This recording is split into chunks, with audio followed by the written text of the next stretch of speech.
Ini hari Ahad, kita akan start aktiviti memancing. Orangnya mana budak ni? Umpan yang dipakai dan sedikit cacing. Ada kedai runcit ni kan? Apa Yakin? Kedai runcit. Kedai runcit. So, Tahu. Tadi Amal dah suruh ni tau. Isi air kosong. Kau lah yang tak jadi tahu. Aku ikut cakap dengan kau. Ada aja alasan. Ada aja.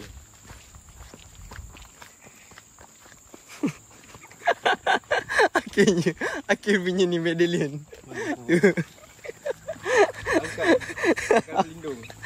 Tadi dah ada lah keberkesanan dia kan. Oh ya betul. Assalamualaikum. Waalaikumsalam warahmatullahi. Oh, nak genset Saya ada jual genset baru. Jual Tak payah ngadi-ngadi. yang kat kedai tu. Kau tak tahu apa-apa. Tak payah menyampuk. Oh ya. Ha, kau. Boleh bantu kau. 1,500. Jangan kau jangan takutkan dia. Oh. Ada barang lah. Ada barang ni. Boleh barang lah. Tak tahu lagi. Iman tak beritahu apa-apa lagi. Memang tak dapat dijual beli. Iman juga tak dapat diberisi. Boleh sebab air deras Air deras. Ini yang tak ada batu. Tak ada batu. Memang yang kau buat apa? Untuk kita tukar pot pergi Melaka sempat lagi.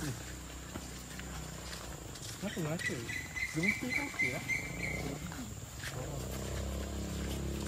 Tahu tak kalau kita kena ada FBI cari kita boleh sorot kat menyorot kat sini. Sebab hari dah kan.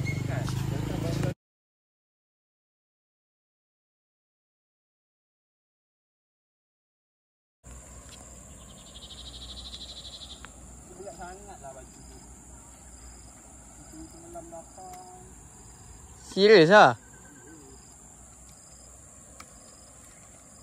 Nah, jap. Tarik air nah. Aduh. Baru baling dah sangkut. Itu baling kat sana lah.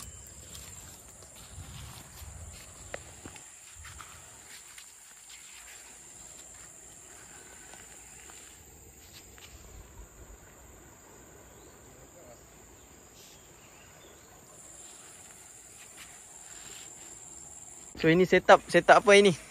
Ni kita terpaksa membottom lah. Sebab pot kita ada. Ini je pot yang ada. Okey. Oi. Oh, tak apa nak ni hangat. Dekat tau. Lagi pot siap.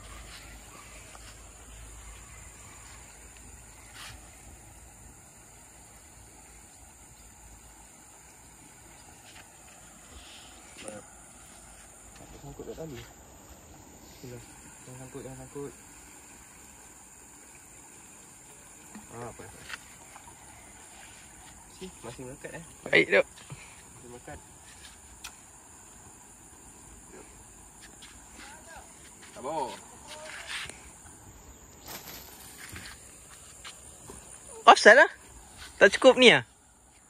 Cukup lah tu tapi tak apa. Oh. Tengah setup. Terbaik tadi. Yang ni tengah fish on sikit. Kan semua kecil-kecil lah sikit. Buat ke ah? Yang terlepas dah. Ya tu. Wah, ikan apa ni?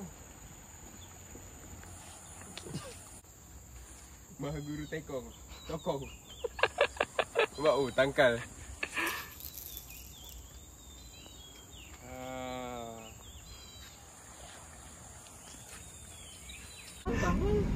Tak apa biar je. Okey lah. So hari ni tak ada apa-apa hasil lah. Tak ada hasil. Tadi ada dia tangkap. Tak Sorry tau. Duduk bangang ni lah, Mbak. Jom kita gerak balik. Lawa apa keluar asap tadi? Lawa yang seksa tu belakang. Oh ya ke? Dah depan aircon kan. Elok.